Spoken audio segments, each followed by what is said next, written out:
Bueno, ahí aparecen los nombres de todos los integrantes del equipo. Y en la próxima aparecen los momentos de esta presentación. La idea es poder recuperar algunas ideas sobre la planificación del encuentro anterior y vamos a analizar una propuesta particular en un contexto del juego. La idea es poder revisar una propuesta que está en uno de los libros seleccionados para enviar, para que tengan algunas jurisdicciones. Todas las actividades que seleccionamos son de libros que seleccionaron en las jurisdicciones. Y la idea es poder revisar esa propuesta del contexto del juego y explicitar algunas decisiones que tomamos las maestras y los maestros a la hora de gestionar los juegos, poder repensar algunas previsiones didácticas, volver sobre la idea de, bueno, qué posibles registros podrían haber en un primero o un segundo grado, y vamos a finalizar, si llegamos, si no, continuará en el encuentro que viene, vamos a pensar, bueno, qué condiciones que tienen que tener los juegos en la clase de matemática para que constituyan una herramienta para el aprendizaje. Bien. Bien, entonces vamos a comenzar nosotras hablando un poquito respecto de qué se trató el encuentro anterior. En el encuentro anterior ustedes estuvieron, como decía hace un rato Celeste, con Gladys, que hoy nos acompaña, y con Margarita Gustoni, hablando de distintos asuntos respecto de la enseñanza y de la planificación. Algo de lo que estuvieron analizando fue, bueno, los distintos significados de una actividad, los contextos, por ejemplo, si era un uso implícito o explícito de alguna noción, las formas de representación, las prácticas matemáticas que se podían promover dentro del aula con esas actividades. Y también estuvieron reflexionando algunas cuestiones sobre qué era hacer matemática, qué entendemos por hacer matemática, y también sobre lo que nosotros entendemos, o desde qué lugar estamos pensando, la planificación en matemática. Especialmente hablaron de la planificación anual. Nosotros, como decía Celes recién, vamos a abocarnos bastante a lo que tiene que ver con la planificación de una actividad, de una propuesta de enseñanza. En realidad vamos a ver que es una selección de actividades en torno a una propuesta de juego. Avanzamos un segundito. Ahí estamos nosotros. Como dice acá, estamos pensando el juego en la clase de matemática, pero el por qué decidimos pensar en el juego es algo que podría en este momento estar apareciendo como una pregunta en más de uno de ustedes, ¿no? Y en realidad es que nosotros estuvimos pensando bastante qué asuntos sobre la planificación podrían estar apareciendo en las aulas de primer y segundo grado, sobre todo en el inicio, y nos interesaba conversar, charlar, traer para compartir el trabajo con el juego en la clase de matemática. Entonces, pensar las propuestas de enseñanza que aparecen en torno al juego, pero en el contexto, perdón, en torno a las propuestas de matemática que aparecen en las clases, pero en torno o en el contexto de juego, ¿no? Y entonces sobre eso queríamos detenernos a conversar y un ratito con ustedes hoy en este encuentro. ¿Por qué pensábamos juego además? Perdón, me detengo un segundito en el anterior pensando en esto. No estamos además pensando que el juego es la única propuesta que aparece. Nosotros sabemos que hay varias, ¿no? Pero decidimos el juego primero porque es posible que aparezca y es muy común que aparezca en las propuestas editoriales y a su vez en las aulas, pero también porque nos brinda la posibilidad de pensar una articulación con el nivel inicial. En los primeros grados de la escuela primaria, el trabajo con el juego de alguna manera acompaña, amortigua, ¿no? Articula este trabajo que habitualmente se hace en torno al juego en el nivel inicial y que en los primeros grados se intenta sostener y que para que realmente haya un trabajo matemático debe reunir algunas condiciones de las que vamos a nosotros hablar hoy en un ratito. Vuelvo, en ningún momento pensamos que todo tiene que ser juego, y eso estamos todos de acuerdo. No estamos pensando que lo único va a ser jugar o jugar bajo algunas condiciones para que se produzca o que promueva la construcción de conocimientos matemáticos. Pero decidimos detenernos en el juego para analizar esas condiciones. Ahora sí, si avanzamos un poquito, pensábamos, antes de meternos en esta propuesta de juego, hablar de algo que en realidad distingue el juego en todo momento, ¿no? Digamos, sabemos que tanto los adultos como los niños juegan y jugamos fuera del ámbito escolar, por suerte, pero lo que distingue ese juego extraescolar o en un ámbito social de aquel que se produce dentro del aula es la intencionalidad que tiene el docente, ¿no? ¿Qué intención de enseñanza tiene el docente? Y por eso hace de este juego algo diferente. Y en función de eso es que nos vamos a centrar a charlar un poquito.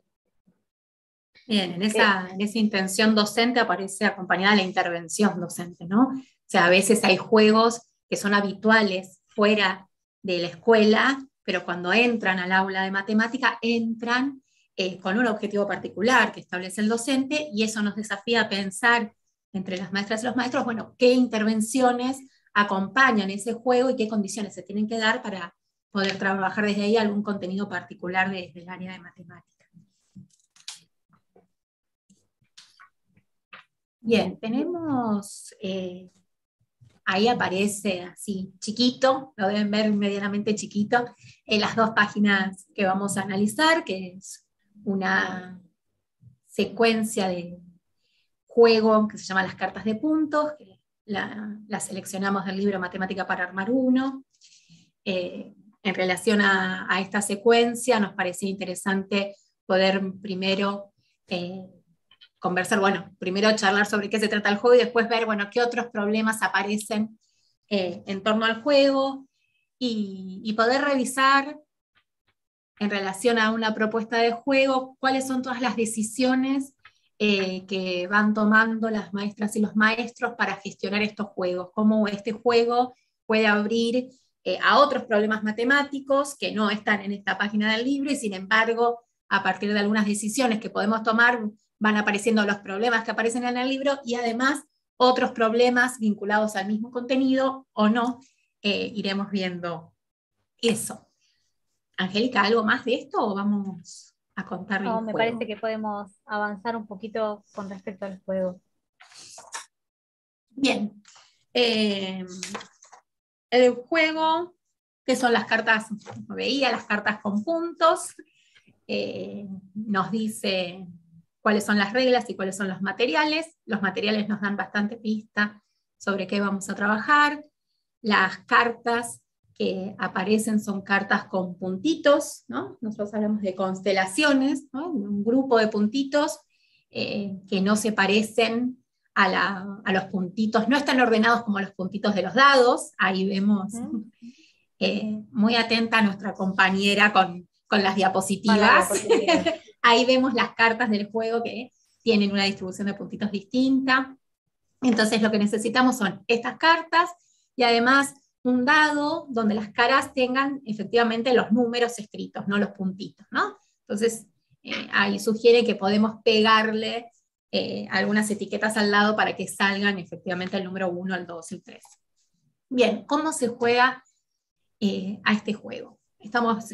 La propuesta es pensar en grupos de 4, donde a cada integrante se le da un piloncito de carta, ¿no? Cada uno elige una carta de las que le tocaron, cada uno tiene un piloncito, elige una carta y la da vuelta, la deja boca arriba en la mesa, y se tira un dado. Gana el que tiene la carta con la misma cantidad de puntos que indica el dado, y se lleva las cartas de todos los integrantes. Y después aparecen las condiciones particulares, ¿no? Si hay empate, las cartas se reparten entre los dos integrantes que empataron. Si no gana ninguno, ese montoncito de cartas queda sobre la mesa y se arma un pozo más grande y en la siguiente rueda se la lleva quien gane. Entonces, acá tenemos, volvemos, una colección de cartas con constelaciones, con puntitos no ordenados como los dados, y además dados que tienen directamente escrito el número. Y la propuesta es jugar en grupitos de A4. Bien. Perdón, sí. ¿quieres que siga, Celeste, un poquito? Sí. Bien, no, entonces, con respecto a si ahora nos metemos en el juego y empezamos a pensar un poquito los problemas a los que se estarían enfrentando los chicos y las chicas al momento de jugar, tendrían que resolver varias situaciones, ¿no? Una es, tiran el dado, tienen que poder identificar de qué número se trata el que está en el dado. Ese sería el primer problema. El segundo problema es, bueno, ver, además, si, qué carta, qué constelación, ¿no? Está yendo y viniendo. Está bien, está bien. No, Quédate perdón. tranquila. No, quédate tranquila. ¿Por qué interrumpo? Al principio, una docente quería recordar el nombre del libro donde estaba publicado este juego, consultó. Entonces, Matemática para armar de primero, editorial Puerto de Palos. Que es este que está acá. Es este que está allá. Sí. O sea, perdón por la idas y vueltas, pero era un poco para poder ver mejor la imagen. Al contrario. Bueno, decía entonces, un primer problema es poder identificar de qué número se trata el que está en el dado. Otro problema es poder identificar qué cantidad está representada en la colección de puntitos que aparecen en las cartas. Podríamos pensar además que tiene que establecer una relación entre esa cantidad y el número del dado, ¿no? O sea que aparecen varios problemas.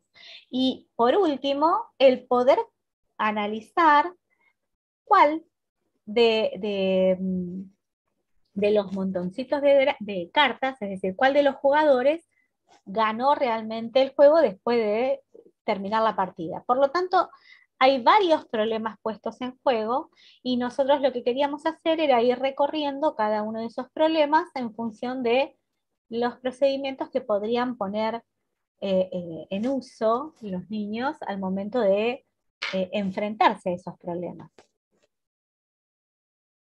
Bien, vamos a ir por partes, entonces. Ahí, ahora que pusiste las cartas, vamos a quedarnos ahí, está bueno, porque en realidad el que aparezcan las cartas nos da el hecho de pensar, bueno, tenemos que saber cuántos puntitos hay ahí, ¿no?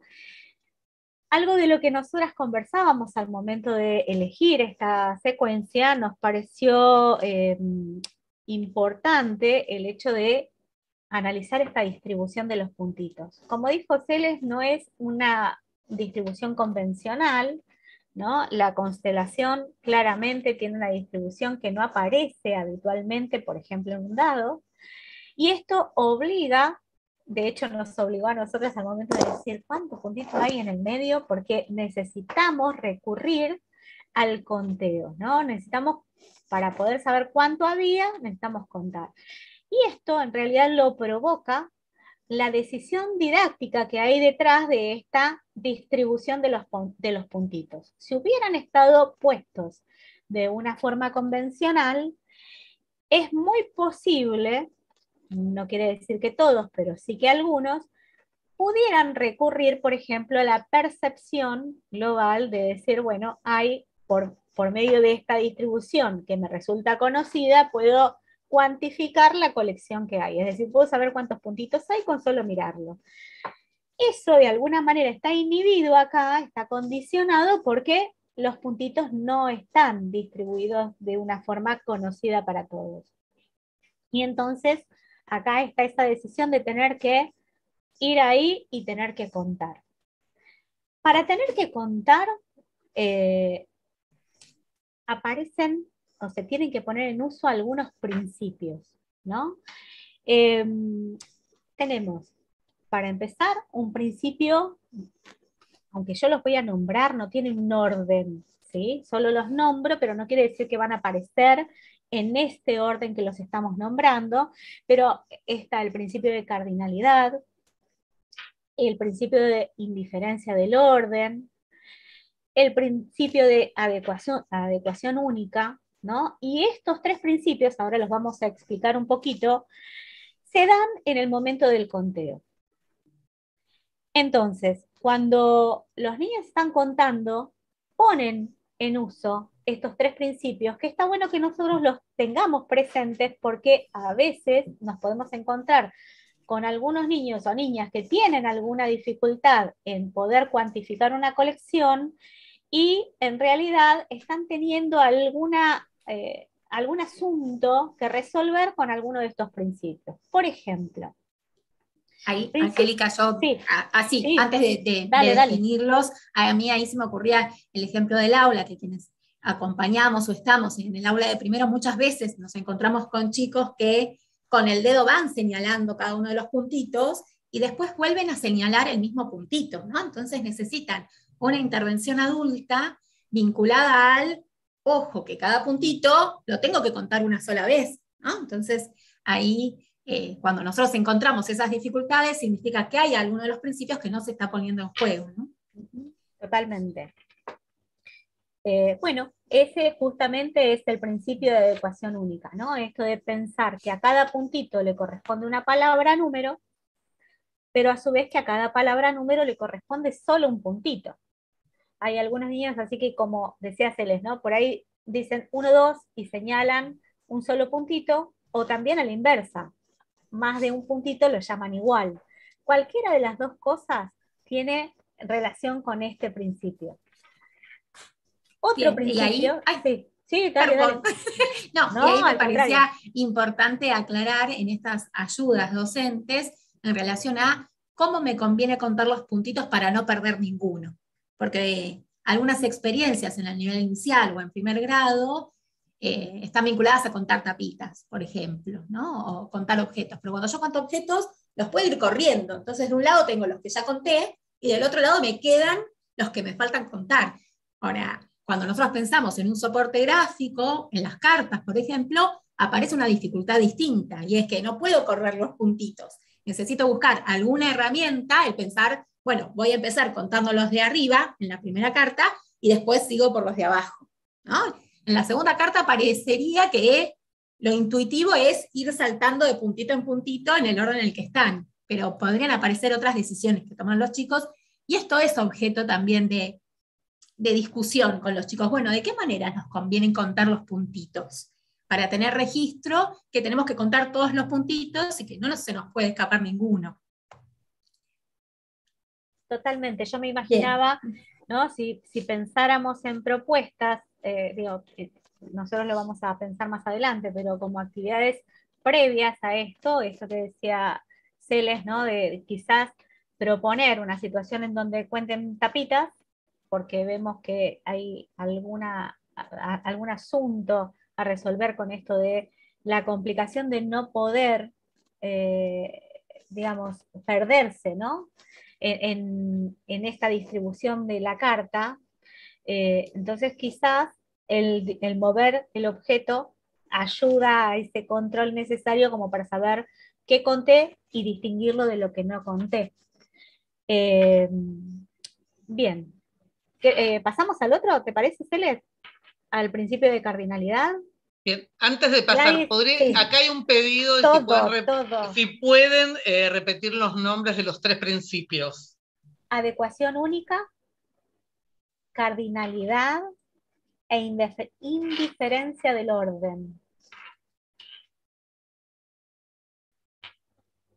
El de adecuación única era el que estábamos hablando recién, que a cada puntito o a cada objeto de una colección le corresponde solo una palabra, número. El de cardinalidad es el que vamos a hablar ahora y después definimos el siguiente. El de cardinalidad, antes de pasar, Gladys, no sé si el de adecuación, no hay preguntas sobre ese.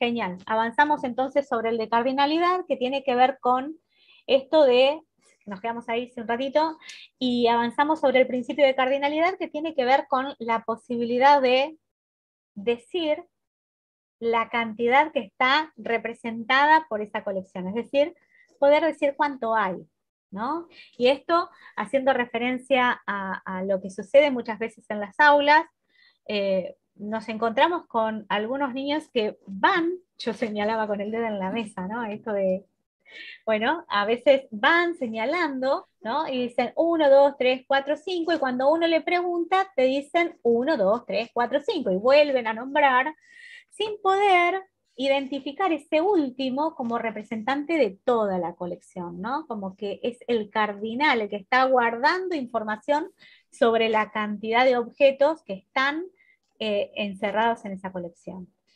Ese es el principio de cardinalidad. De alguna manera, necesita identificar ese último como el cardinal del conjunto. El otro principio, el que sigue, tiene que ver con la indiferencia del orden. Y esto justamente hace referencia a que uno empieza a contar por donde quiera, ¿no?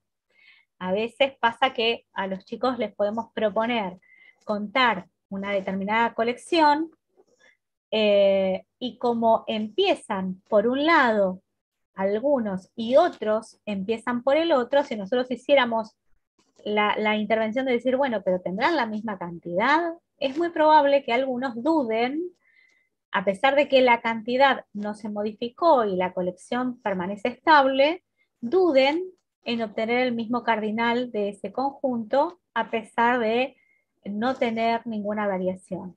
Y esto tiene que ver con que quizás lo que está sucediendo es que falta trabajar esta indiferencia del orden, ¿no? Algo de lo que yo a veces hablando con algunos colegas y estudiantes, cuando digo, nosotros los adultos hacemos uso todo el tiempo de este, si bien de todos, al momento de contar, de todos los principios, pero el de indiferencia del orden lo usamos en lo social cuando queremos corroborar, por ejemplo, que tenemos bien envuelto o determinada cantidad de dinero cuando los billetes o las monedas son de poquita cantidad, ¿no? Las agrupamos diferentes, empezamos a contarlas de diferentes maneras, porque sabemos que si la cantidad no varió, el resultado tiene que ser el mismo. Y nos basamos justamente en este principio. No sé, Celes, ¿querés seguir un poquito? Bien, ahí una de las cosas que habíamos pensado era ya arrancar con el análisis de las actividades, ¿no? Este libro tiene una página donde cuenta de qué se trata el juego, con la propuesta de jugar, y en la página siguiente aparecen estos dos problemas. Una de las cosas que igual vamos a seguir charlando tienen que ver con, bueno, hay algunas decisiones a tomar en la planificación de estas actividades, y es cuántas veces vamos a jugar. Sabemos como certeza que no se puede jugar una sola vez, ¿no? Y si pensamos más en los chicos de primero y segundo, pensamos en actividades donde al principio hay que terminar de entender las reglas, donde es posible que la primera mano se juegue entre todos, no porque vamos a jugar todo el tiempo con todo el grupo, sino para que se entienda cuáles son las reglas y cuáles son los materiales y cuál es el uso que se hace de cada uno de ellos. Y a partir de poder empezar a tener algunas partidas compartidas, podemos pasar a esta siguiente página que proponen 3 problemas, ¿no? El primer problema que aparece, acá tiene el número 9, dice, marca la carta que gana si el dado que sale es el 5, ¿no? Entonces, si en el dado sale 5, ¿qué chico le corresponde llevarse todas las cartas? Un poco en esta actividad, lo que hace el estudiante es lo mismo que sucede en el juego, ¿no? Sabe que hay un 5, y acá hay algo que se inhibe, que es el azar. Cuando los chicos juegan en su mesa, no sabemos qué dice ese dado, ¿no? Con lo cual no sabemos la relación que van a hacer con el número del dado y las cartas que les tocan, porque eso varía en función de cada jugada. En la página del libro nos aparece que lo que queremos es que los chicos identifiquen ese 5 y que puedan identificar qué colección de puntitos tiene 5 unidades, ¿no? Entonces, la idea es no se vuelve a jugar, sino que uno empieza a sigue trabajando un problema matemático en el contexto del juego, pero ya no es el juego, ¿no? Es una actividad para seguir haciendo algo parecido al juego, pero no es jugar. Bien, en el problema 10 dice dibujar los puntos que tendría que tener la carta ganadora si sale 6 en el dado. Esta empieza a despegarse más del contexto del juego, porque en el juego los chicos no dibujaban, ¿no? Acá tenemos una información, que es un número, es el 6, y los chicos tienen que inventar una carta que tenga 6 objetos, 6 puntitos. En esta actividad volvemos a pensar ese número 6, qué información me da y qué decisiones tienen que tomar los chicos para efectivamente dibujar los 6 puntitos. Y a veces nos pasa que los chicos de primero empiezan a dibujar y después los cuentan y se dan cuenta que tienen que borrar un par de puntitos porque se pasaron, ¿no? El pensar que dibujo un puntito y este es el puntito 1, este puede ser el puntito 2, que indica que ya tengo 2 en la carta, es un desafío que no aparece en el juego y sí aparece en el contexto del problema del libro. Así que aparecen entonces actividades en el contexto del juego que desafían a los chicos en relación al mismo contenido, pero no del mismo modo. Acá hay que ponerse a pensar cómo hago para dibujar 6 objetos y no pasarme y no dibujar de menos, ¿no? Pensar qué control tengo sobre ese dibujo. Bien, vamos al próximo problema. Angélica, vos cualquier cosa me decís, ¿eh? Si hay algo que me estoy olvidando de lo que charlamos. Bien, el último problema de esta secuencia, que yo diría que es una mini secuencia, después podemos pensar qué cosas se pueden hacer para engrosar un poquito esta secuencia. Este es el último problema que aparece referido al juego, y les pregunta, ¿están de acuerdo con lo que dicen los chicos? Expliquen por qué. El nene dice, cuando en la carta hay pocos puntos y en el dado sale 5 o 6, no hace falta contar. Vamos a detenernos en lo que dice el nene y después seguimos. Hay algo que nos da el contexto del juego y son algunas pistas que nos pueden servir en el contexto del juego, y si el juego cambia un poco o si nos vamos a otro contexto, la pista no sirve. Entonces, una de las cuestiones para pensar en la planificación son qué pistas nosotros vamos construyendo con los chicos, ¿no? Como pequeñas certezas en torno a lo que estamos haciendo, y nosotros como docentes identificar cuáles de esas pistas las vamos a poder mudar de contexto, o las vamos a poder alejar del contexto del juego y las vamos a poder seguir usando, y qué pistas van a quedar acotadas al juego. Entonces, este nene dice que si hay pocos puntos en la carta, él está seguro que si en el dado sale 5 o 6, no hace falta contar. Si yo tengo pocos puntos, quiere decir que no va a ser ni el 5 ni el 6.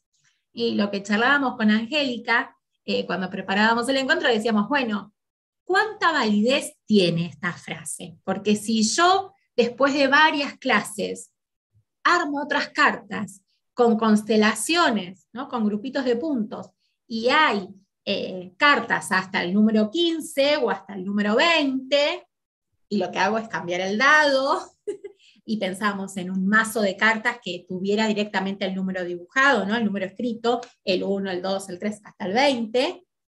Si yo tuviera un rango numérico hasta el 20, si extiendo el rango numérico, esta pista no me sirve, porque si hay pocos puntitos, no sé si tengo garantía para saber si hay menos de 5, porque pocos puntitos, en relación a una colección donde aparecen cartas con 20 puntitos, o 18 puntitos, 15 puntitos, tal vez 5 puntitos me parecen pocos ahora, si cambio el mazo de cartas.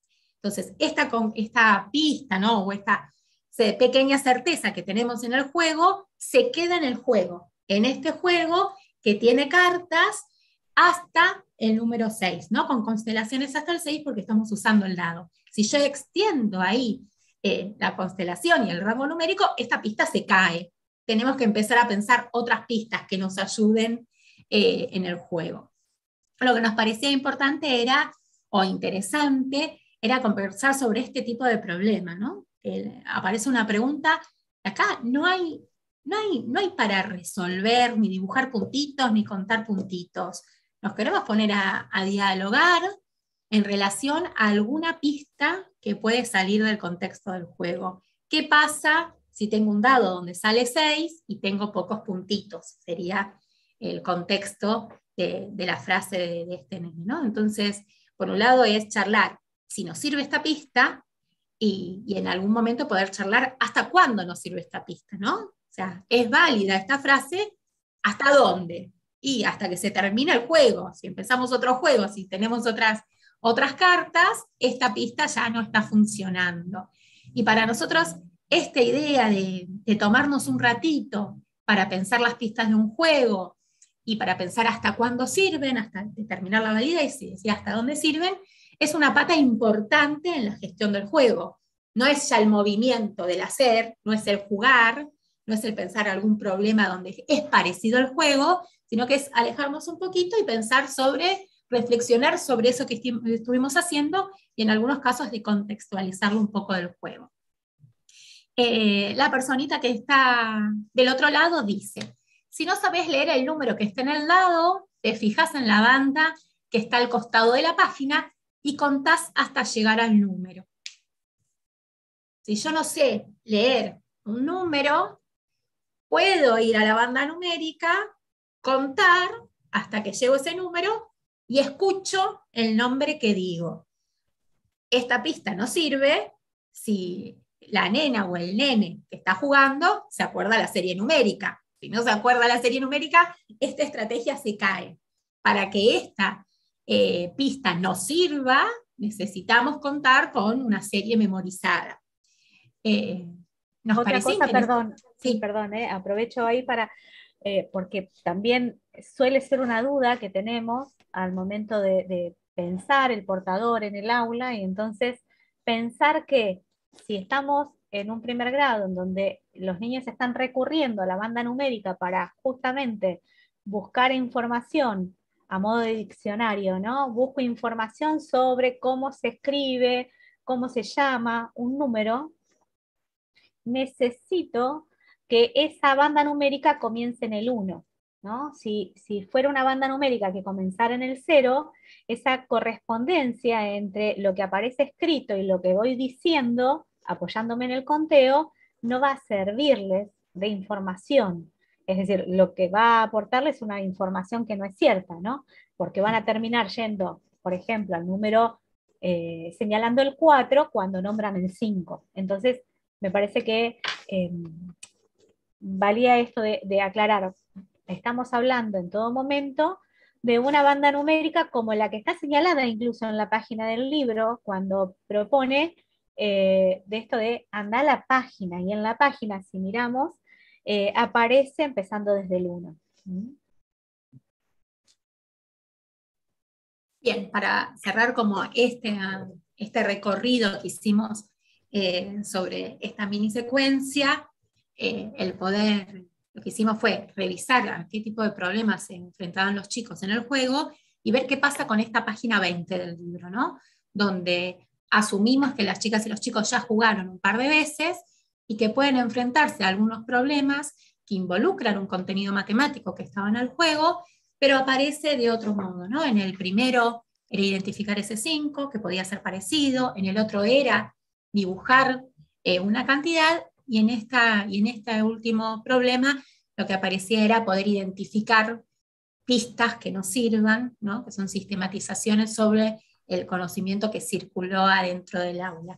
Pudiendo identificar que tenemos, volvemos sobre esto, a mí me parece muy importante, esto de hay algunas frases que quedan en el juego, nacen y quedan en el juego, y otras frases que necesitamos reutilizarlas en otros contextos. Entonces, hay algo para pensar ahí en la gestión docente, y son otras de las decisiones que toman los docentes a la hora de llevar a cabo algunos problemas que aparecen en un libro, que están vinculadas a cómo hago para que esto tenga vigencia frente a otros problemas. Después de este problema se podría jugar de nuevo el juego, ya con una cantidad de certezas importantes. Podríamos pensar qué otras certezas tienen los chicos a partir del juego y registrarlas. Y podríamos hacer un cartel, se me ocurre ahora, un cartel con, bueno, qué pistas nos van a seguir sirviendo, ¿no? Y tal vez si tenemos un cartel en el aula con muchas pistas en relación al juego, identificar cuáles de esas pistas nos las vamos a quedar en un cartel nuevo porque dejamos de jugar en este juego, pero nos puede llegar a servir para otros juegos o para otros problemas. Bien, pasamos a la próxima.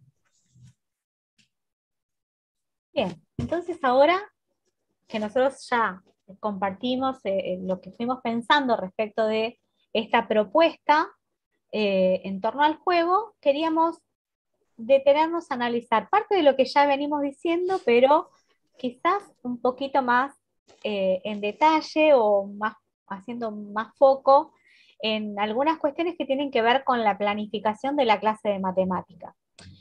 Lo pensamos en función de, justamente, se les decía recién, bueno, tienen esta propuesta en donde presenta un juego, en donde asumimos que jugar solamente no alcanza, ¿no? Esto de jugar por jugar termina siendo una situación en donde los niños juegan para ganar, juegan en ese tiempo pausado del que hablamos, ¿no? De decir, bueno, se detiene como la vida del aula para dedicarnos un rato a jugar, a disfrutar y todo, pero si no aparece todo lo que viene después, que está propuesto en esta serie de actividades, pero a su vez con la intencionalidad del docente de abordar y recuperar esas ideas construidas en el juego, no va a haber necesariamente una construcción de contenido de conocimiento matemático, ¿no? Entonces, en función de lo que debería suceder en el aula para que realmente a partir del juego se construya conocimiento matemático, era algo de lo que queríamos reflexionar acá. Invitando a esto de recuperemos esta secuencia o esta propuesta en términos, como ya lo nombramos varias veces, en términos de secuencia, ¿no? Porque estamos pensando que el orden en el que están apareciendo las actividades justamente no es algo azaroso, no es algo que se podría poner en otro orden y obtener quizás las mismas condiciones o promover las mismas condiciones. Claramente si los niños no juegan primero, se van a enfrentar a las actividades de la página, no recuerdo el número de la página del libro, digo, pero de la página siguiente, a donde están las actividades 9, 10 y 11, se van a enfrentar desarmados, ¿no? Porque justamente el haber transitado y haber experimentado el juego, haber jugado, es lo que les brinda la posibilidad de enfrentarse con herramientas, con otras herramientas, al momento de tener que transitar esas actividades que aparecen ahí. Del mismo modo, el tránsito por cada una de esas actividades es lo que va abonando justamente a las ideas que se van construyendo en forma paulatina para que se puedan ir construyendo las ideas para llegar a esa síntesis, ¿no? Esas dos estrategias de resolución de las cuales hablaba Celeste hace un ratito cuando analizaba lo que decía cada uno de los chicos en la última actividad. Que, si volvemos, perdón, ahí, Angélica, si volvemos, un minuto, a ver. Sí, dale. Un minuto en relación a esto, ¿no? Porque tal vez a la hora de mirar un juego, no sé si hay muchos docentes que dicen, no hago el juego y hago la segunda página, pero me parece que a veces puede pasar que de la segunda página encontremos algún problema que digamos, este es medio lío, ¿no? Y si nosotros sacamos algún problema de esa segunda página, que son actividades para hacer después del juego, también en la secuencia queda como limitada en su objetivo. Está bien y es una decisión docente, pero está bueno como explicitarlo para uno convencerse de que lo que quiere hacer es eso. Es posible que el problema 9 y 10, el de dibujar los puntitos e identificar el 5, sucedan, y el de las frases, que es una discusión entre chicos, y es un texto medio largo para primero, lo podemos dejar para otro día, o no lo hacemos, total ya jugaron. Bueno, lo que nosotros observamos en esta secuencia es que justamente ese texto que puede ser un poquito largo para los chicos y que nos puede meter en una discusión distinta a que se da a medida que se va jugando, nos parece que es la oportunidad para sistematizar esas ideas que circularon en el juego y recuperar cuáles son ideas que después se pueden seguir utilizando, ¿no? Entonces, cuando nosotros recortamos, está bueno poder explicitar, y por eso un poco el objetivo de este encuentro tenía que ver con eso, ¿no? Del pensar todo lo que uno decide a la hora de planificar un juego, ¿no? Y en función de eso que va explicitando, sobre todo cuando lo explicita con un otro, puede empezar a escucharse y decir, bueno, ¿qué de esto puedo seguir haciendo o qué cosa podría ir cambiando, ¿no? Bueno, en general las actividades que aparecen en los libros con frases que dicen los chicos, nos están dando la oportunidad de poner a discusión algunas ideas que sobrevuelan en el juego, pero que no se dan. Y si se dan en el juego, se dan en el vivo y en directo del juego, con la vorágine del juego, que no es lo mismo que después tomarnos un rato para pensar sobre las frases ya más alejados del juego. Totalmente. Sí, y volviendo a esto que decíamos, ¿no? De lo que habíamos charlado en algún momento nosotras al preparar el encuentro, de estas dos pistas que terminan siendo como la síntesis de esas ideas que habían transitado, que se habían ido construyendo a partir del juego, y retomamos los problemas que habíamos planteado en un inicio, cuando decíamos, bueno, los chicos al enfrentarse a este juego se enfrentan a varios problemas, transitan por la necesidad de tener que responder o encontrar alguna estrategia para, por ejemplo, cuantificar una colección, o para decidir y saber de qué número se trata el que está en el dado. Justamente las dos conclusiones a las que se va llegando al momento de enfrentar esta última actividad nos dan pistas también sobre, bueno, nada, volvamos sobre estos asuntos, ¿no? Como para que las estrategias que van apareciendo sean más visibles, ¿no? Puedan ser llamadas o usadas o puestas ahí sobre la mesa para discutirlas, analizarlas y hacerlas más evidentes. Y eso es parte de lo que, como decía Celes, tiene que ver con las decisiones al momento de planificar. ¿Cuánto tiempo me voy a detener en esta propuesta? Si me voy a detener, ¿cuándo? ¿Qué tipo de intercambios voy a promover? Son algo de las cosas que vamos a detenernos a charlar. No sé, y como somos consecuentes con esta idea de que es necesario en algún momento sistematizar, vamos a pedir la próxima diapositiva, que es un poco una mini sistematización en esta charla. Esta charla va a quedar grabada y ustedes van a poder volver a ver. Esta presentación también va a estar disponible en el aula de ustedes, así que la van a poder recuperar. Y en esta parte es donde nosotras decidimos, a mitad de camino de todo lo que queremos decirles, sistematizar algunas ideas que fuimos comentando, ¿no? Que tienen que ver con las decisiones implicadas en la planificación. Algunas las vamos a ir leyendo porque ya las charlamos, y si encontramos alguna que consideramos que está bueno abrir, con Angélica iremos abriendo. Si ustedes tienen preguntas, consultas, comentarios, pueden hacerlos por ahí, por el canal de YouTube, ¿no? Bien, dentro de esas decisiones, una de las cosas con la que arrancamos es decidir qué queremos enseñar y cómo nos proponemos hacerlo, es identificar el tipo de problemas que nos permitiría enseñar ese contenido, es analizar la relación que existe entre las actividades de la secuencia planteada en el libro y la colección de problemas que necesitamos abordar para enseñar el contenido seleccionado. Para nosotros es interesante, un poco lo explicitamos en estas 2 páginas de este libro, pensar, y ahora vamos a seguir con eso, qué otras actividades podrían aparecer entre un problema y otro, que recuperen o que sean similares al si sacaste un 5, ¿qué carta gana? Después podemos inventar nosotros el problema, bueno, si sacaste un 4, ¿qué carta gana? Como volver sobre algún tipo de actividad que ahí nos queda corta, ¿no? En las 2 páginas nos queda corta para llegar a las conclusiones que aparecen en el último problema. Decidir si vamos a recorrer la secuencia en su totalidad o no, y en qué orden lo haremos. Esto un poco lo charlamos recién en relación a, bueno, si recortamos, ¿qué podríamos recortar? Bien, incorporar, ajustar y modificar las actividades que consideremos necesarias en función de las necesidades de cada uno de nuestros alumnos.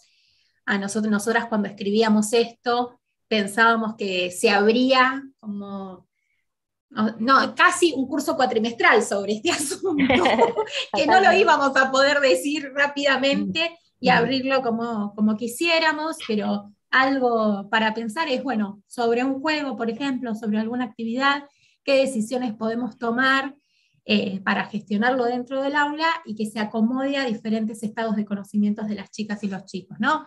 Digo, este juego tiene hasta 6 puntitos, una decisión es que tenga más puntitos y que tenga cartas, podría ser otra decisión que tenga menos puntitos y que en los dados se repita el número, no lo sabemos, ¿no? Son todas cuestiones que uno podría pensar en función de las chicas y los chicos con los que está trabajando en el grado.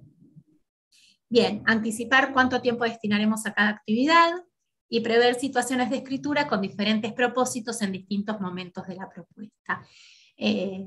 Nosotras algo de esto queríamos volver a pensar, que tiene que ver con, primero, la idea que en las clases de matemática podemos escribir, y es importante hacer registro de nuestras producciones y hacer registro de cómo lo pensamos, pero nos aparece en el trabajo que pensamos con Angélica hoy, bueno, ¿qué podría pasar en primero y segundo, ¿no? Muchas veces no todos los chicos están alfabetizados, entonces hay algo en relación a los objetivos de la escritura que cambian, que sí nos parece interesante que haya un registro, que haya una memoria de lo aprendido. El tema es acá, bueno, entonces ¿quién escribe? Y quienes escriben estamos pensando que son las maestras y los maestros prestando mano a los pensamientos, los razonamientos y las pistas que van construyendo los chicos y las chicas.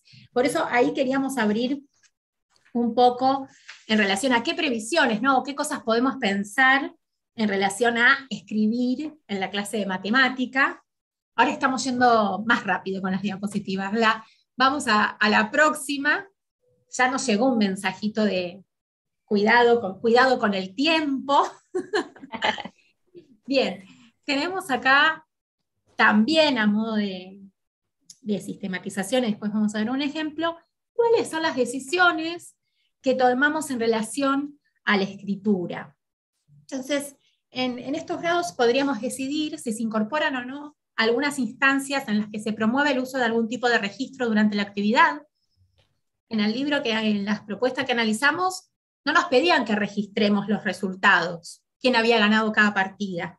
Nosotros ahora nos vamos a meter con eso en relación a qué se podría proponer, qué podríamos sumarle a esa mini secuencia.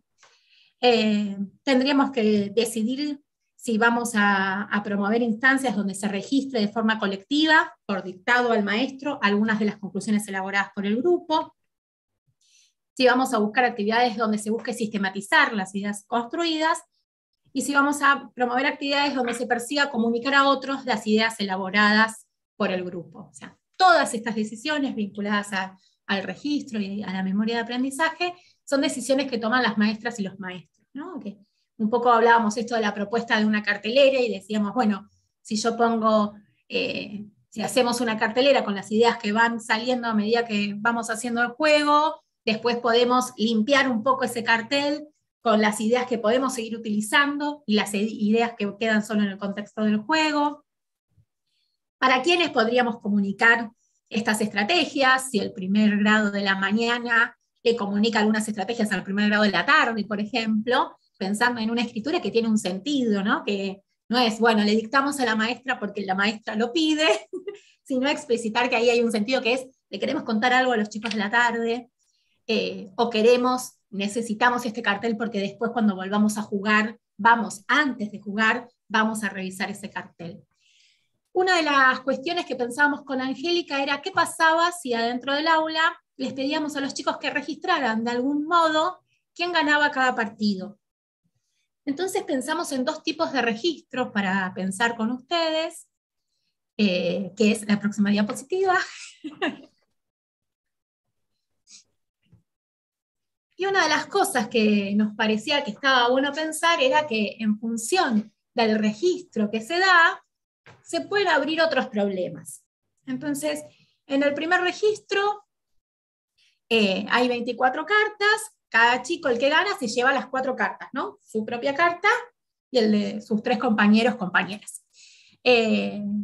Entonces, a partir de las cartas que tienen, después de haber gastado todas las cartas, en el primer cuadro, Juli anota que se llevó 12 cartas en ese partido. Luli anota que se llevó 4, Mati 4, Pedro 4. Juegan de nuevo con las 24 cartas. Una vez que terminaron, cuentan las cartas que tienen y anotan. Los chicos tienen que contar las cartas que tienen al final del partido, y resulta que son 24 cartas, y resulta que las colecciones entonces ya no son de 6, como las cartas del juego. ¿No? Entonces acá nos metemos en otro problema que nos enfrenta el registro. Si yo tengo que contar mi piloncito de cartas, tengo que ver cómo hago para descubrir cuántas cartas tengo al final del partido. Eso es si nosotros les pedimos ese tipo de registro. Ahora, si nosotros ofrecemos el cuadrito y lo que les decimos es, bueno, después de una ronda, el que se queda con el pilón de cartas pone un palito. Entonces, pasa una ronda, Juli pone un palito. Pasa otra ronda, Luli pone un palito. El registro que queda es otro, que es el segundo registro, y en este segundo registro podemos pensar quién ganó en relación a los palitos que quedaron anotados. Ahora, esos palitos que quedaron anotados, a simple vista no nos da la información de cuántas cartas ganó cada uno. En realidad podríamos pensar que ese palito, si ganaron y no empataron, y se repartieron las cartas, si ganaron, efectivamente representa cada palito 4 cartas. Un lío, no nos vamos a poner a pensar qué significa cada uno de los palitos, pero sí pensábamos que en función del estado de conocimiento de las chicas y los chicos, podíamos proponer que cada uno arme el registro como quisiera, y en función de eso, analizar qué información me da cada uno de los registros, pedir a algunas mesas que hagan el registro con palitos, porque nos parece importante manejar ese rango numérico chico, y pedirle a otros grupos que manejen un rango numérico más amplio, como es el del primer cuadro. Y de hecho podría pasar que el grupo que escribió todos los números termine antes, porque se organizó mejor, y uno ahí podría volver sobre ese registro y pedirles, por ejemplo, que digan, después de las 3 partidas, cuántas cartas tiene cada uno en total. ¿No? Entonces es posible que dentro del aula haya chicos que estén en condiciones de sumar las 12 cartas y las 20 cartas de Juli, estén en condiciones de sumar 4 más 4 más 4 de Luli. De nuevo, la propuesta del libro nos ofrece el juego de algunos problemas. Si nos metemos en la idea de registrar, nos puede aparecer todo esto. Si nosotros dentro del aula decidimos qué tipo de registro tienen que hacer los chicos, si ofrecemos que elijan y después discutimos qué información me da cada uno de los registros, si en algún partido en particular le pido a un grupo que tenga un tipo de registro y hay otros grupos otro tipo de registro en función de lo que pueden hacer y en función de lo que queremos trabajar. Nos parecía que el pensar cómo registramos las jugadas nos abría como otra ventanita sobre posibles problemas a partir del juego que en principio no están planteadas en la secuencia propuesta, ¿no? Y nosotros podríamos decidir sobre esto. De hecho, cuando nosotros llevamos a cabo la propuesta del libro y no les pedimos el registro, estamos decidiendo no registrar por algún motivo, ¿no? Y todas las cuestiones son válidas, pero está bueno poder encontrar ahí argumento de, bueno, ¿por qué yo pido un registro o no pido un registro en el contexto de un juego? Bien, otra de las cuestiones que nos parecía importante era pensar en la sistematización de las ideas construidas por el grupo, ¿no? Como lo anterior era un registro del resultado de los partidos. Ahora lo que pensamos es qué pasa a partir del juego, qué ideas van saliendo y cómo se van registrando. Una de las decisiones que creemos que se pueden dar en primero y segundo es la posibilidad de tener una cartelera en el aula con algunas ideas matemáticas, o pensar en un registro que después se comparte en los cuadernos con los chicos, donde la escritura no va a ser de los chicos, sino que va a ser de la maestra o el maestro que esté a cargo del grupo, en función de lo que dicen los chicos. Y A nosotros nos parece importante esto, de que es en función de lo que dicen los chicos y las chicas adentro del aula. Cuando pensamos en esta comunidad matemática que se da dentro del aula, estamos pensando en recuperar sus modos de decirlo y sus palabras. Podemos enriquecer con algunos términos, pero la idea es poder recuperar esas ideas que genuinamente fueron saliendo en el contexto del juego. Bien, leo alguna de esas frases que pensamos que pueden salir a partir del juego. Dice, estuvimos pensando que cuando tenemos que contar, decimos la serie de números y el último número que digo me dice la cantidad de bolitas que hay. Esto lo charlamos al principio, ¿no? La segunda pista que pensaron fue, si necesito saber cómo se llama un número, puedo contar los números de la grilla o la banda numérica. La tercera dice, si necesito saber cómo se llama el 5, pero conozco el 3, puedo comenzar a contar desde el 3, ¿no? 3, 4, 5, entonces es el 5.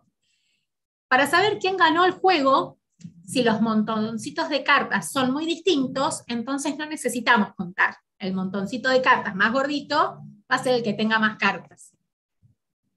Bien, ahí aparece también un poco lo que decíamos hace un ratito con Angélica de las pistas que quedan en el contexto del juego y las pistas que nos pueden servir para otras actividades o para otros juegos. Entonces, el pensar la sistematización de ideas tenía que ver con poder poner en palabras esto que circula entre los chicos mientras juegan o cuando piensan qué pasaron en algunas partidas o en algunos problemas vinculados al juego, y ver que algunas de esas frases quedan descontextualizadas del juego y podrían ser reutilizadas en otras clases y en otros contextos.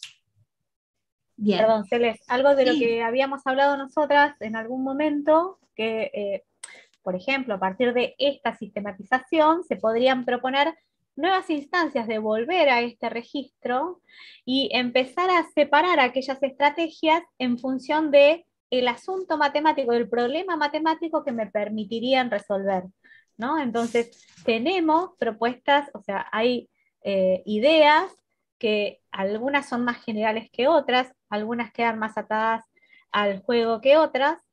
Por ejemplo, si necesito saber cómo se llama el número, pero conozco el 3, bueno, ese me sirve para el 3 y el 5, pero podría con otras intervenciones y en otro momento llevarla a un rango más extendido. Sin embargo, necesito saber cómo se llama el número y puedo contar los números en la grilla o en la banda, es algo más general, pero ambas hablan de saber cómo se llama un número, cosa que no sucede con las otras dos pistas, ¿no? Y entonces volver sobre este conjunto de pistas con los chicos en otras instancias, en otras sesiones, ¿no? De reflexionar sobre esas ideas que pudimos construir y escribir, habilitan empezar a decir, bueno, estas ideas me sirven para estos problemas y no para estos otros.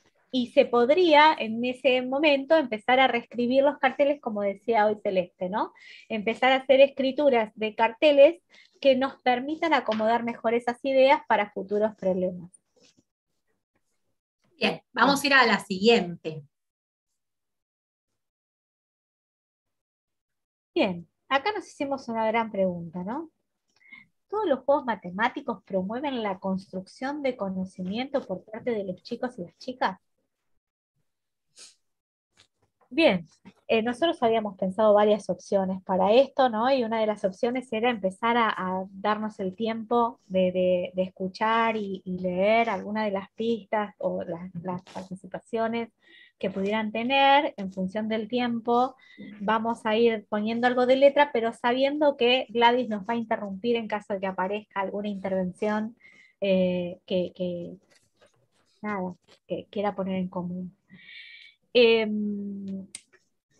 Nosotros estamos pensando que para que haya construcción, ¿no? O sea, que se pueda promover la construcción de conocimiento por parte de los chicos, la situación debe plantear un desafío, ¿no? Tiene que ser un problema, tiene que plantear un asunto a resolver. Y por lo tanto, hay algunas condiciones que deben ser atendidas en esa clase.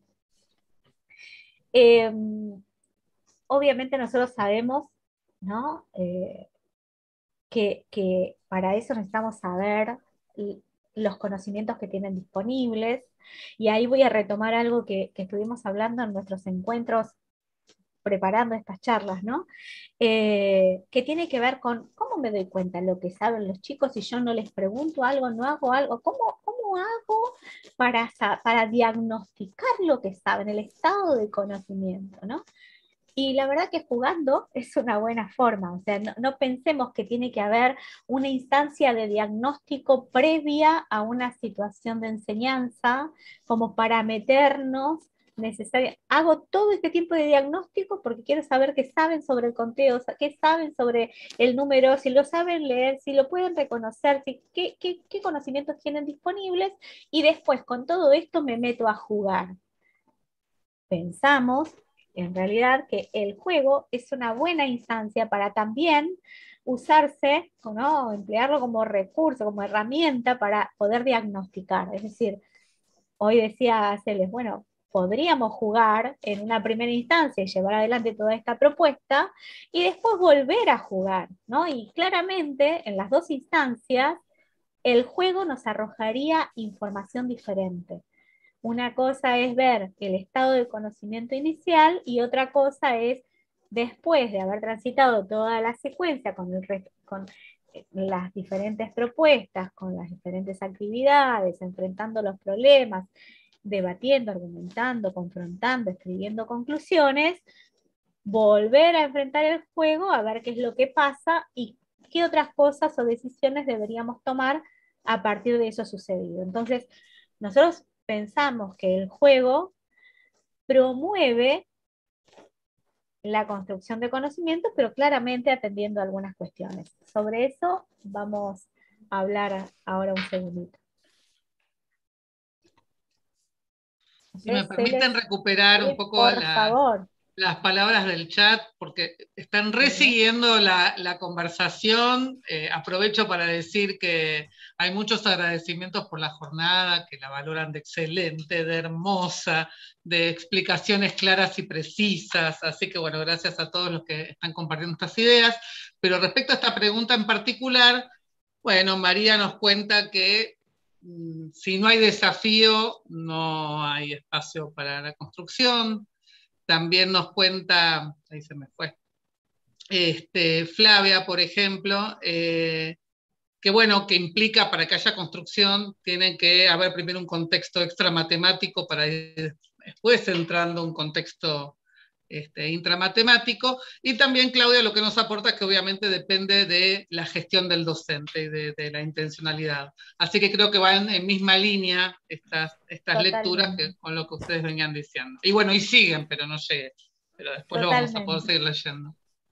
Bien, aprovecho para retomar esta idea del contexto que traías recién, Gladys. No recuerdo a nombre de quién estaba ese comentario, pero pensar que por más que nosotros, y esto lo dijimos de alguna manera en el transcurso de este encuentro, que el hecho de proponer un juego para que los chicos se enfrenten a algún desafío matemático no es eh, suficiente, ¿no? Como para que pensemos que van a poder construir ese conocimiento. La construcción se da a partir de las sucesivas situaciones que aparecen posteriormente y que permiten reflexionar sobre lo hecho, ¿no? Eso es lo que recién Gladys nombraba como descontextualización, ¿no? Es decir, ese proceso que va haciéndose de sacar el contenido lenta y progresivamente del contexto en el que fue presentado.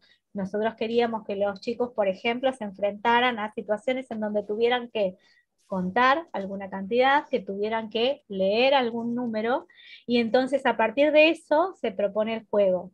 Bien, paulatinamente se van proponiendo actividades en donde se tengan que seguir enfrentando a esas situaciones, y nosotros vemos en esta propuesta que quedan, la última actividad incluso sigue quedando, o sea, sigue atada al juego, ¿no?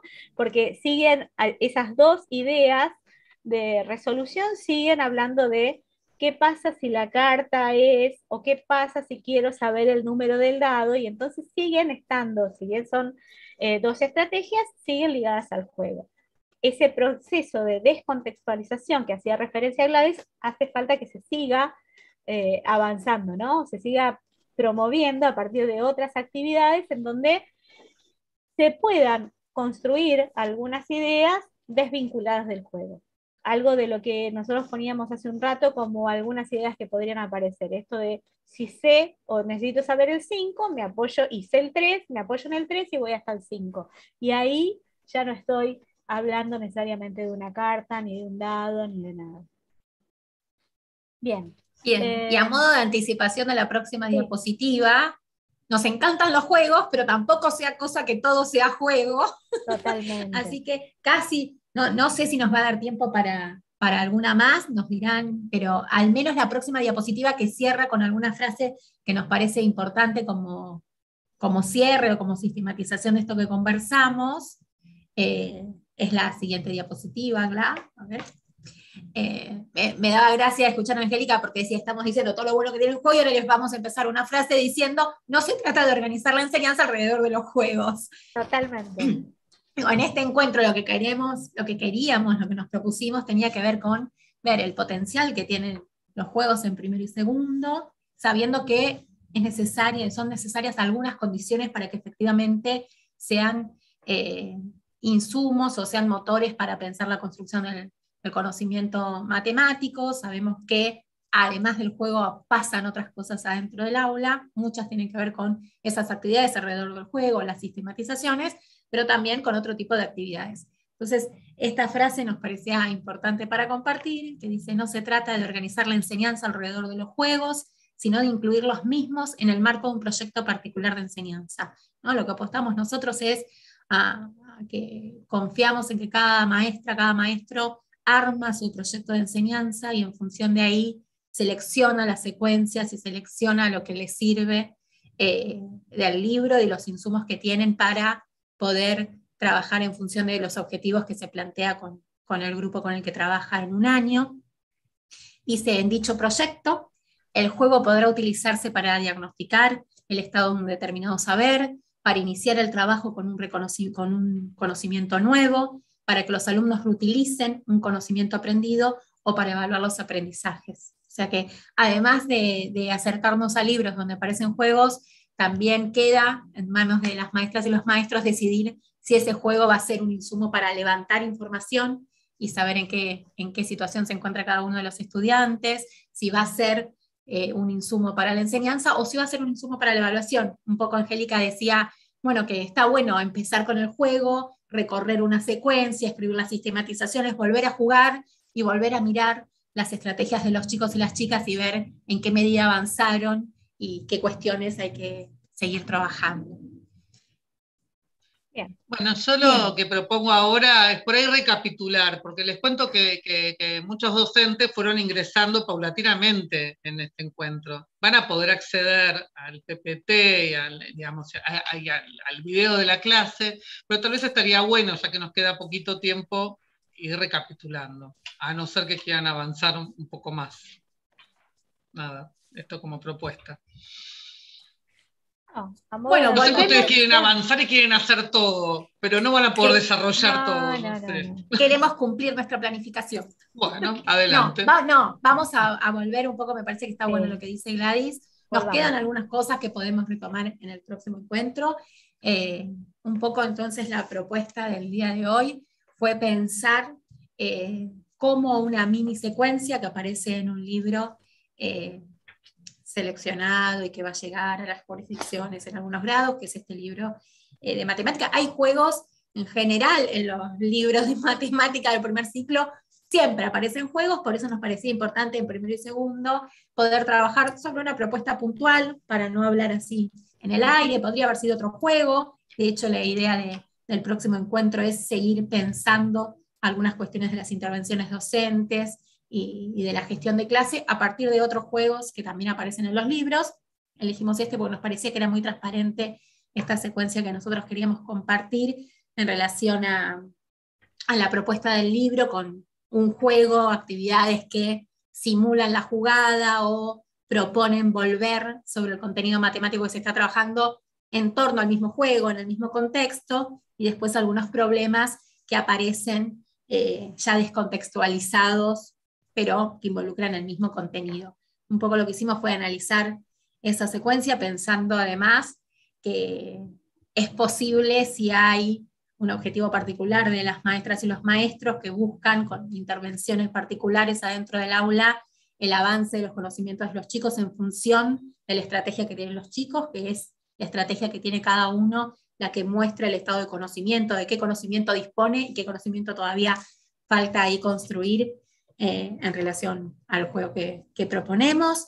Pensamos un poco estas condiciones para que el juego pueda servir de insumo para la enseñanza y para que los chicos puedan aprender algo, distinguiendo que podría llegar a ser el mismo juego que circula fuera de casa, pero cuando está dentro del aula vive de manera distinta, ¿no? Hay una intencionalidad docente y hay una intervención docente y hay un espacio para pensar sobre el juego, para reflexionar sobre el juego, que no se da en el cotidiano, ¿no? Pienso que uno de los más habituales en primero o segundo es el juego de la oca, y muchas veces hay familias que regalan el juego de la oca a chicos de 6, 7 años, sin embargo lo que sucede con el juego de la oca en casa no es lo que sucede adentro del aula, ¿no? Porque aparecen ahí las intervenciones y objetivos particulares en relación a ese juego. Nos metimos después un poquito en relación a las decisiones de planificación y pensamos que se toman algunas decisiones en relación a la escritura